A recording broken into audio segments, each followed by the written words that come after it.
एक संत वहां उस नगर में आया और उसने कहा भाई मैंने यहां रात्रि बितानी है और मुझे कोई भक्त का घर बता दो जिससे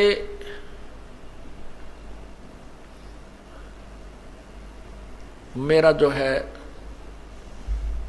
भक्ति कर्म ना बिगड़े, मैं अपना साधना भी कर लूं उस भगत के घर बैठ के और मुझे 2 रोटी भी मिल जाए। तो उस संत को गांव के उस नगर के निकम्मे से व्यक्ति मिल गए। वो कहने लगे बाबा जी साधु संत तो नगर से बाहर रहा करते हैं और जिस प्रकार के आप भगत चाहते हो वो हम बताते हैं। वो सामने इधर चले जाओ, ये रास्ता जा रहा पगडंडी सी और वहां एक भक्त रहता है बाहर, सपरिवार वहां रह रहा है, आप वहां जाओ।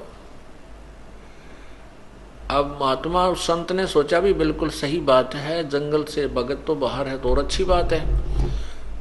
तो वो चला गया वहां, साधु वहां चला गया और वहां वो बहन जो अजामेल की पत्नी थी गणिका,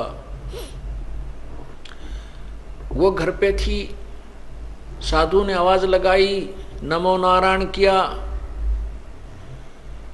तो वह लड़की बाहर आई कि आज कौन आ गया इधर। और पुण्यात्माओं ठीक है, वर्तमान में कोई भी प्राणी कितनी ही गलती कर सकता है, लेकिन उसके पूर्व जन्म की कोई पुण्य कमाई होती है, वो साधु संत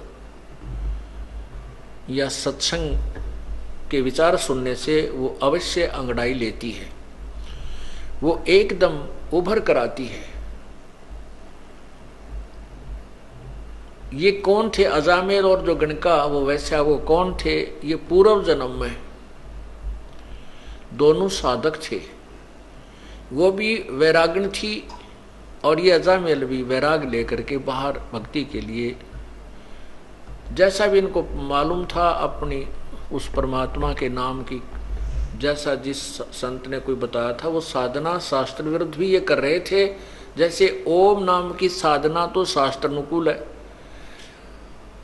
और अन्य जो साधना ये करते थे वो शास्त्र विरुद्ध है, जैसे तप वगैरह। लेकिन दोनों की, जैसे किसी ने भांग बीज दी वो भी फल लगेगा और कणक बीज लिया उसका भी फल लगेगा। दोनों इकट्ठी बोली तो भी भांग का पौधे के अलग बीज फल लगेंगे और कणक गेहूं के अलग लगेंगे। तो ऐसे साधना ये करते हैं, उनका दोनों का सबका फल उनको मिलता रहता है। जैसे तप करते हैं उसे राज भी होता है और सिद्धियां भी आ जाती है, लेकिन मोक्ष नहीं हो सकता इनसे। तो इस प्रकार वो पिछले जन्म में साधना किया करते थे, साधक थे।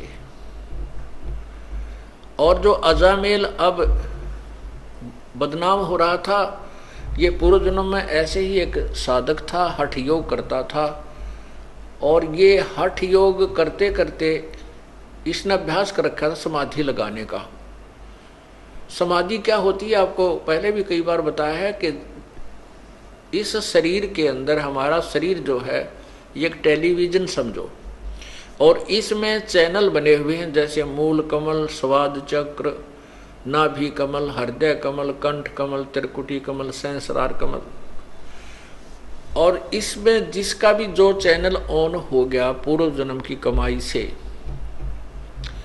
और जैसे हठ योग से समाधिस्थ होने की चेष्टा जो करते हैं, वो न जाने कौन से कमल में कौन सा टेलीविजन का चैनल ऑन हो जाता है उनका, फिर उसको बार बार देखने का इंटरेस्ट बन जाता है। उसमें ऊपर के इस ब्रह्मांड में जैसे ये कहीं ग्रह चल रहे हैं, इनकी बड़ी अच्छी स्पीड नजर आती है, ऊपर की तरफ और बड़े बड़े पहाड़ हैं, स्वर्ग हैं, पता नहीं क्या क्या वहाँ उछल कूद होती है, नाच गाने ऊपर चल रहे हैं, तो वो सब दिखने लग जाते हैं।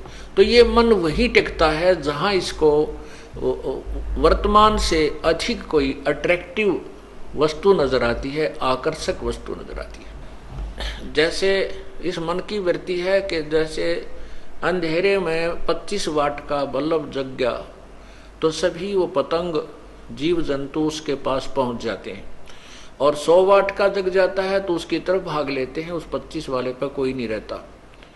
ऐसे ही जो हम यहाँ देख रहे हैं इस पृथ्वी के ऊपर, जो भी हम मन की आकर्षण वस्तु देखते हैं, इससे बहुत ज्यादा अधिक ऊपर के लोकों में है।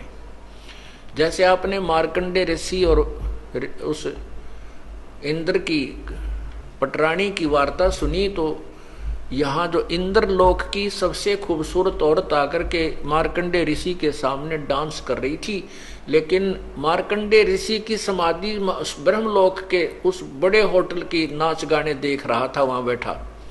वो कहता है कि जहां मेरी समाधि गई हुई है वहां तेरे जैसी तो उन औरतों की, वहां ऊपर नाचने गाने वालों की दासियां हैं, तो तुझे मैं क्या चाहूं। तो ऐसे ही ये मन वही टिकता है इन समाधि लगाने वालों की, ये ऊपर के और ज्यादा अधिक बकवादें देखता है, और उधर इसका बैठे रहने से परमात्मा के आड़ में वो बैठते हैं, उससे सिद्धियां आ जाती हैं, तप बन जाता है, उसका भी फल मिलता है।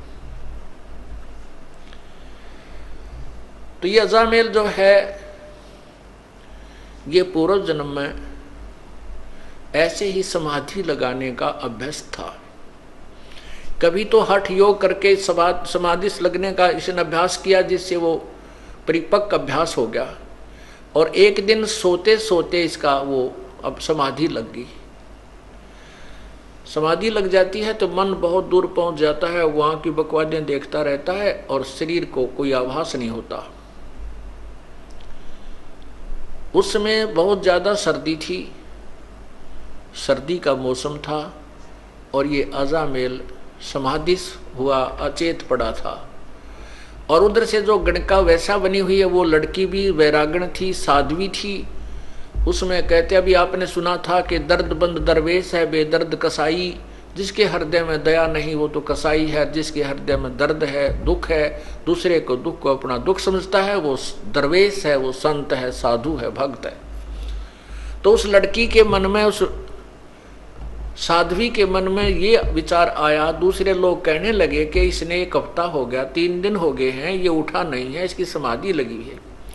तो उस बहन के मन में ऐसा आया कि कहीं इसका, साधु का शरीर नष्ट ना हो जाए, सर्दी ज्यादा है, कहीं इसके प्राण ना चले जाएं। और कोई कपड़ा था नहीं, इस भक्त ने, उस साधक ने अजामेल जो पूर्व जन्म में केवल एक कोपीन, एक लंगोट पर्दे पर बांध रखा था, बाकी नीवस्त्र था, कोई कपड़ा नहीं रखता था। उधर से वो साध्वी थी, उसके पास भी एक्स्ट्रा कोई कपड़ा नहीं था। तो उसने सोचा इस साधु का जीवन बचाना अति आवश्यक है, तो उस लड़की ने उस साधु के ऊपर लेट गई। वह उसके जीवन रक्षा करने के लिए, अपने शरीर का ताप देने के लिए, वो बहन उस भगत के, समाधि लगाए हुए भगत के, यानी उस अजामेल के शरीर के ऊपर लेट गई। अब लेट गई तो वो गर्म, शरीर गर्म हुआ। कुछ देर के बाद उसके वो जो ऊपर ड्रामा ड्रूमा देख रहा था वो खत्म हुआ। जब वो वापस आया से एकदम शरीर से बाहर, तो ये तपस्वी जो होते हैं ये ततैये बन जाते हैं, भेड़। ये नहीं देखते तुम किसको डस रहे हो, जरा सा हाथ लगते जैसे भेड़ डंक लगा देती है, सर्प डंक लगा देता है, ऐसे बन जाते हैं, ये सिद्ध बन जाते हैं इन साधनाओं से। जो ही उस संत, उस भक्त की आंखें खुली, समाधि टूटी, अपने ऊपर एक स्त्री को लेटे हुआ देखा, तो उस जन्म में तो ये ऐसा साधक था कि स्त्री को टच भी नहीं करना से अपना धर्म भंग समझता था। तो उसने उस औरत को ये सोचा कि ये मेरा धर्म भंग करने की चेष्टा कर रही है, उसको श्राप दे दिया कि तू वैसा बनेगी अगले जन्म में। तो उधर से वो भी उससे कैसी थी, दया तो थी उसमें, ये तो साधु में होता है, तभी तो भगवान की साधना की तरफ चलता है, दयालु जिसमें दया होती है। लेकिन जिसको साधना ठीक नहीं मिलती वो दयालु होकर भी दुष्ट कर्मों से नहीं चूकते। उधर से उस लड़की ने उसको श्राप दे दिया कि तू भड़ुआ बनेगा, अगले जन्म में तू भड़ुआ होगा, अर्थात व्यभिचारी होगा। तब जब उन दोनों का वो पारा सा उतर लिया छो का, फिर विचार करने लगे।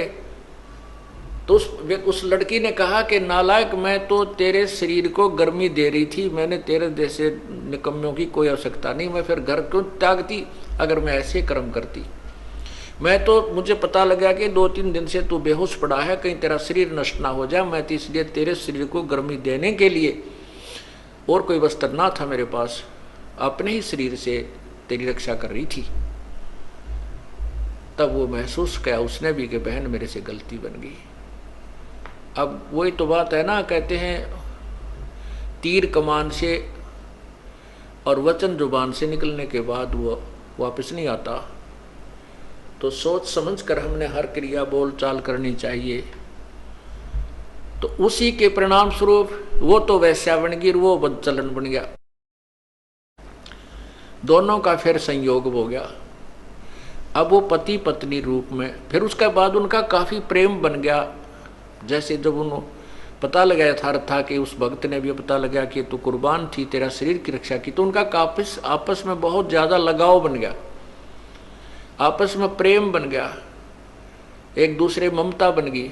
बिल्कुल वो उस जीवन में ब्रह्मचारी रहे और बिल्कुल ठीक रहे। लेकिन वो ममता जो आपस में, युकाल का तो जाल बड़ा भयंकर है, वो आपस में मोह फंसा रहा। उस मोह ने ये फिर कट्ठे लपेट दिए, अगले जन्म में ये पति पत्नी बना दिए, और साथ में वो वैश्या बन गई और अजामेल बन गया ये बदचलन बड़ुआ। अब वो साधु वहां संत पहुंचा उसके द्वार पे, तो वो लड़की जो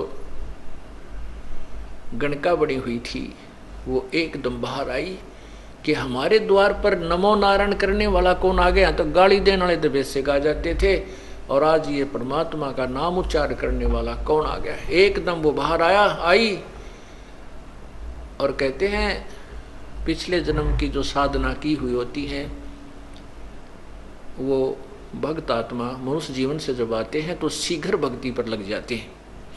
चाहे वह कितने ही दुराचार करता है, चाहे कितने ही वो विकार करता है, शराब पीवे, मांस खावे, चाहे तम्बाकू सुल्फा पीता है, वो पिछले जन्म का जो मनुष्य शरीरधारी प्राणी होता है और पिछले जन्म में कुछ भक्ति की हुई होती है और वर्तमान में कुसंगत में फंस जाता है, वो तुरंत त्याग देता है उन बुराइयों को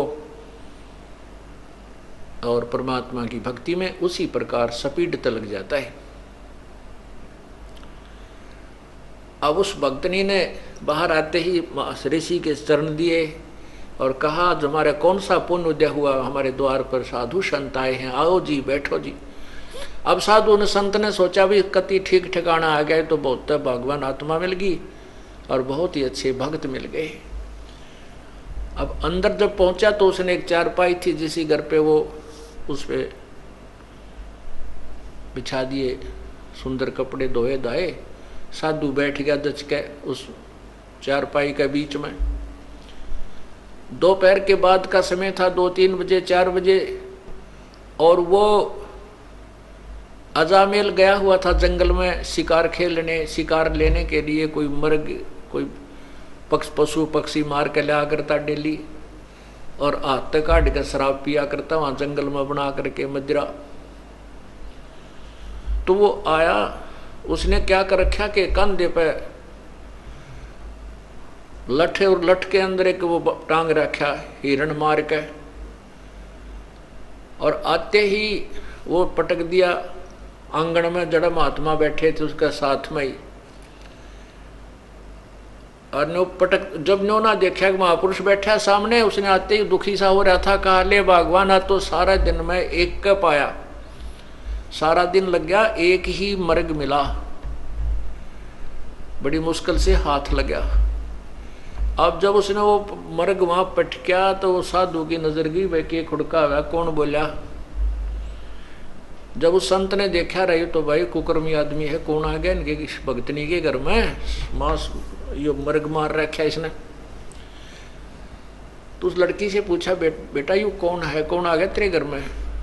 वो कहने लगी, जी ये भगत जी है आपका, ये आपका सेवक है। बाबा जी ने ठा लिया जोड़ा, जब गलत जगह आ गया भाई तू तो ये किसा सेवक मर्ग मार के ला रहा। तो फिर उसने देखा कि तो संत था, आया हुआ है आज तो तुम्हारे दरबार पे, अब उसके अंदर भी जो पूर्व जन्म की भक्ति थी वह जागृत होगी। परमात्मा कहते हैं कबीरा दर्शन संत के परमेश्वर आवे याद, और लेखे में वाह है गड़ी बाकी का समय बाद। तो उसी समय उस अजामेल ने भी पैर पकड़ दिए और उस बहन ने भी, उसकी पत्नी ने, और कहने लगे महाराज हमारे द्वार से आप नो मत जाओ, अब पहले पापी आत्मा है और आप जैसे महापुरुष हमें कोई सदुपदेश नहीं देंगे, हमारा कोई रास्ता मार्गदर्शन नहीं करेंगे, तो हम बुराई कैसे छोड़ देंगे। वो बोला मैंने छोड़ दो जल्दी, बस मेरे साथ तो मजाक कर दिया किसी ने, मैं गलत आ गया यहाँ पे। तो उन दोनों ने बहुत याचना की कि नहीं साधु, नहीं महाराज आपने ऐसे नहीं जाना चाहिए, हम बुरे हैं भले हैं आप ही के तो हैं, आप हमें कुछ शिक्षा दीजिए ताकि हमारी बुराई छूट सके। काफी आग्रह करने से संत ने दया आगी कि भाई चल इतना कुछ कह रहे हैं, गलती हो जाया करती है, और ये कहें भाई हम सुधरने की चेष्टा करेंगे तो ठीक है। कहने लगे भाई इस बीमारी ने बाहर घेर का, अभी आज से प्रण करो, कसम खाओ, प्रतिज्ञा करो कि ये बुराई तुम नहीं करोगे। अब कहते हैं साधु दर्शन राम का, मुख पे बसे सुहाग, और दर्शुनी को होते हैं जिनके पूर्ण भाग। अब वो पूर्ण भाग थे क्योंकि पिछले जन्म की कमाई थी, और किसी ना किसी जन्म में वो परमात्मा की शरण में रहे हुए होते हैं। जो प्रभु आते हैं प्रत्येक युग में आते हैं, और वही कमाई उनको मनुष्य जीवन दिलवाती रहती है। बाकी जो अन्य हठ योग आदि करते हैं वो तो मलाई यहीं खत्म खर्च करते रहते हैं, सिद्धियां प्राप्त करके या कोई राज्य प्राप्त करके फिर पैरेलल हो जाते हैं। तो उन्होंने उसी समय उस उठा के उस मर्ग को बाहर फेंक दिया और कहा महाराज जी बाजार से जाकर के हम बिल्कुल फ्रेश आटा लावांगे आपके लिए, अलग से भोजन बना देंगे, नहा धो के, आज के बाद हम कोई बुराई नहीं करेंगे, लेकिन आप हमारे द्वार से जाइए मत, हम शाकाहारी हो जाएंगे। अब उस संत ने कहा भाई ठीक है।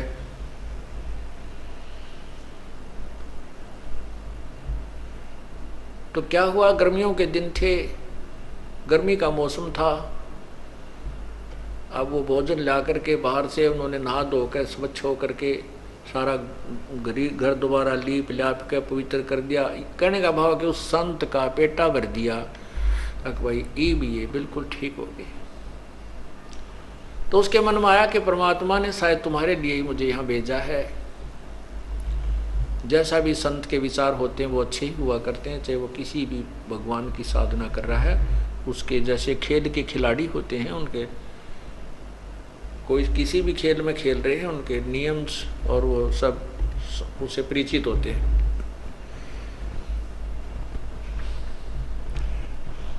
अब रात्रि के समय साधु तो भजन करने लग गया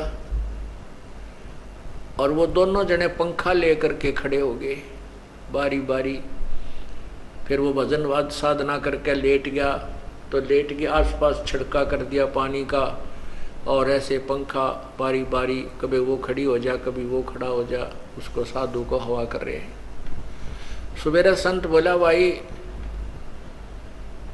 भक्तों एक काम करो, तुम नाम ले लो, भगवान का नाम जप्या करो। तो वो कहने लगे महाराज जी मारे पर नाम में कोई लिया था, और कोई को बात करवा ले, कितना कठिन काम करवा ले, यो नाम नहीं लिया जाता। तुलसी पिछले पाप से हरि चर्चा ना भावे, जैसे जबर के भेगते भाई भूख विदा हो जावे। न बोले जी नाम नूम ताम लेते नहीं, बाकी आपके चेले पक्के हो गए, आप बुराई नहीं करेंगे, आपने कसम खा ली। तो संत ने सोचा अपने आत्माओं जैसे ये जो कथाएं हम सुना करते ना कि भाई एक अजाम उसने संत ने लड़के का नाम नारायण रखने को कह दिया, और उस नारायण नारायण करने से वो पार हो गया। ऐसा नहीं, ये यथार्थ कथा आपको सुना रहा हूं उसी नारायण नाम के ऊपर।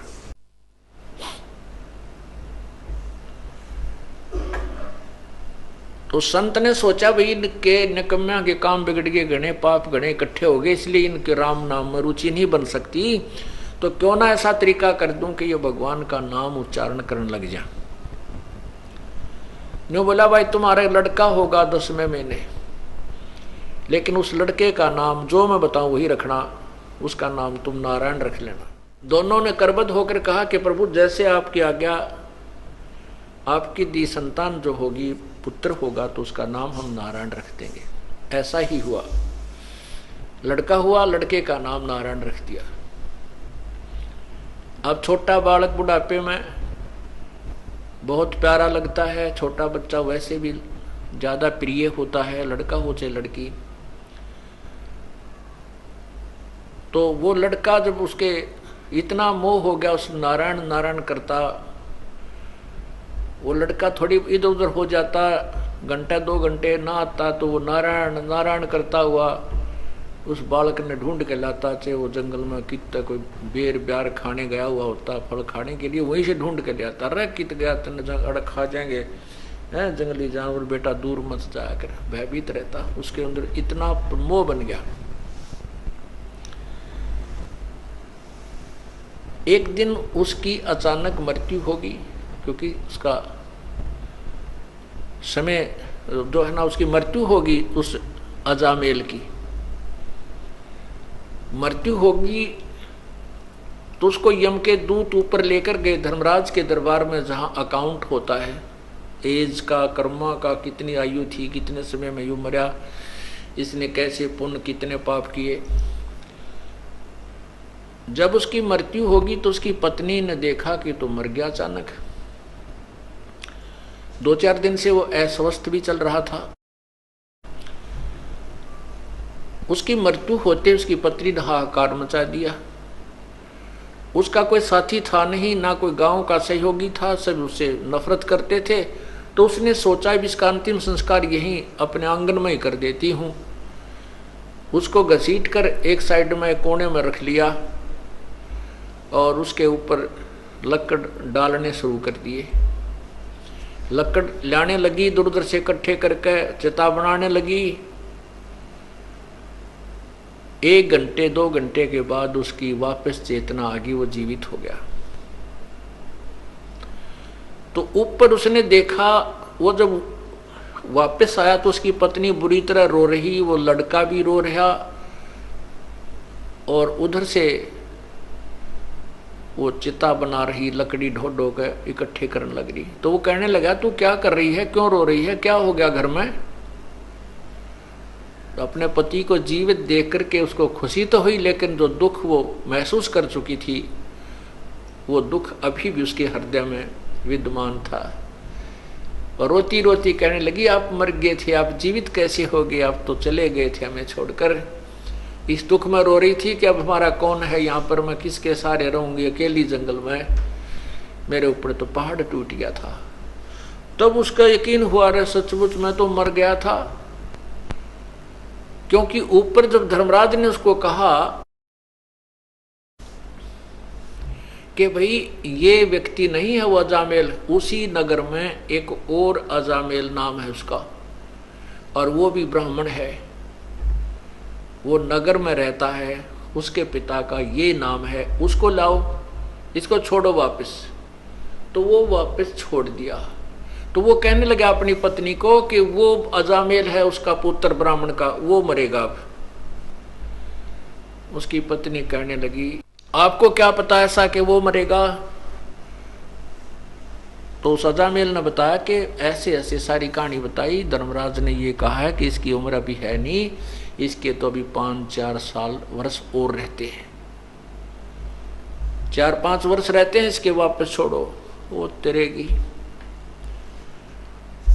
अब उस अजामेल के उस दिन के बाद या पक्की दचगी के मृत्यु तो होनी है, और समय भी थोड़ा ही बताया था धर्मराज ने, 4 वर्ष बताए थे, 5 वर्ष बताए थे, और या तो बात बिगड़ेगी। पुण्यात्माओं, ये परमात्मा की रजा होती है। उधर से क्या होता है कि वो अजामिल दूसरा उस नगर का मर गया, और जहां उसका बाहर कुटिया डाल रखी थी अजामिल ने, उससे थोड़ी सी दूरी पर, आधा किलोमीटर की दूरी पर वो शमशान घाट था। तो एक आधा घंटे के बाद देखते हैं कि वहां तो नगरवासियों की लाइन लग गई, और वो अजामिल, दूसरे अजामिल की चिता जल गई, उसको सवा कर दिया। तो उसने कहा कि देख ले वो। फिर वो जैसे अगले दिन गांव नगर में जाते थे सामान लेने, दुकान पर थे, वहां पता किया तो पता चला कि वो अजामिल मर गया, उसका लड़का, उस ब्राह्मण का कल मृत्यु होगी उसकी। तब दोनों का ये बात पक्की जचगी, क्या तो बात बिगड़ेगी। अजामिल बोला भगवान भजन कर ले, भक्ति कर ले, समय थोड़ा है और यहाँ सब कुछ यहीं रह जाएगा। अब भजन करें किसका, क्यों नाम नहीं, कुछ भी नाम उन्हें लिया नहीं। तब वो दयालु परमात्मा आते हैं और उनको, उस पुण्यात्माओं को सच्ची भक्ति देते हैं, ज्ञान कथा सुनाते हैं। लेकिन हमारे अंदर एक सबसे भयंकर बीमारी ये रही है कि हम राम और कृष्ण, ब्रह्मा विष्णु महेश या ब्रह्म से ऊपर यदि कोई कथा कहानी सुनाता है तो नहीं सुनते थे, और उसको एक बुद्धू समझ करके उसकी प्रत्येक बात पर अविश्वास कर देते थे। इसलिए परमात्मा बड़े दयालु हैं, बड़े सूझबूझ से काम करते रहे। तो उन्होंने कथाएं यही सुनाई, ब्रह्मा विष्णु महेश और ब्रह्म तक की, और नाम भी उनको वहीं तक के दे दिए। ओम नाम का जाप कराया। जैसे ब्रह्मा को ओम नाम दिया प्रभु ने, विष्णु को हरियम नाम दिया, शिव को सोहम नाम दिया। कहते हम बैरागी ब्रह्म पद सन्यासी महादेव, सोहम मंत्र दिया शिव जी को करे हमारी सेव। तो ये परमात्मा ने उनके उद्धार के लिए, मोक्ष तो ये नहीं प्राप्त कर सकते क्योंकि मोक्ष तो 3 मंत्र से होगा, और 3 मंत्र का अधिकारी वो होगा जो परमात्मा की सच्ची कथा, पूरी सृष्टि रचना पर पूर्ण परमात्मा कौन है इस पर विश्वास कर लेगा। सारना, ये जो 3 मंत्र का जाप उसी को दिया जाता है जिसकी नस नस में, अर्थात पूर्ण रूप से जिसका विश्वास परमात्मा पूर्ण ब्रह्म कबीर भगवान में हो जाता है कि वही मोक्षदायक है, उसी की पूजा से पूर्ण मोक्ष होता है, और अन्य भगवानों की सतीथि से वो परिचित हो जाता है। ये भगवान नाशवान है, अविनाशी नहीं है, और इनकी साधना से जीव को इतना लाभ होता, स्वर्ग गया, फिर मृत्यु, फिर स्वर्ग गया, फिर नीचे आया, फिर स्वर्ग गया, फिर 84 लाख योनियों होगी। इस तरह का ये रहट जैसा कुआं, अर्थात ये चक्र अन्य भगवानों की साधनाओं से चलता ही रहेगा। पूर्ण परमात्मा की भक्ति से पूर्ण मोक्ष होगा। तो इसलिए परमात्मा जैसे पहली बार आए, ब्रह्मा को ओम नाम दिया, क्योंकि वो वेदों में ओम नाम से दृढ़ था कि इसके अतिरिक्त कोई मंत्र नहीं है। तो उसका नाम भी, उस नाम का जाप भी पूर्ण संत से लेकर ही किया जाए तो ही लाभ होता है। इसलिए विष्णु जी को हरियम जाप दिया, विष्णु और लक्ष्मी दोनों को, सावित्री और ब्रह्मा को ओम दिया, और शिव को और पार्वती को यही मंत्र दिया। क्योंकि ये तत्व ज्ञान है, धीरे धीरे समझ में आएगा आपको। अभी तो हमने केवल ये कथाएं सुन रखी थी, छोटी मोटी कथाएं थी, या संतोषी माता के व्रत की कथा सुन रखी थी, और ये कथा हम नहीं सुन पाए थे, और पूर्ण परमात्मा के बारे में तो हमें परिचित थे। तो तत्व ज्ञान का धीरे धीरे समझ में आएगा कि ये मंत्र कहाँ काम करते हैं, कैसे करते हैं, कैसे राहत देते हैं। तो इस प्रकार फिर वो अजामेल पूर्ण परमात्मा आए, और उनको आकर के फिर मंत्र दिया अजामेल और उस लड़की को। उन्होंने फिर उस भय से, उस डर से साधना की कि झूठा संसार है, ये जब यहीं छोड़ जाएंगे और समय बहुत कम रह गया है। और भक्ति नहीं की तो वहां यम के दूत ऐसे पीट रहे थे, ऐसे डाल रहे थे नरक में, कोई नहीं सुन रहा था, उठा उठा कर फेंक रहे थे, हाहाकार मचा था। तो कई ऐसे जो व्यक्ति हैं नास्तिक टाइप के या ज्यादा चतुर मानते अपने आप को, वो कहते हैं कि ये कथाएं जस्ती नहीं कि भगवान के घर में भी धोखा लग जाता है क्या, कि मरना किसी को होता है, मार कोई दिया जाता है।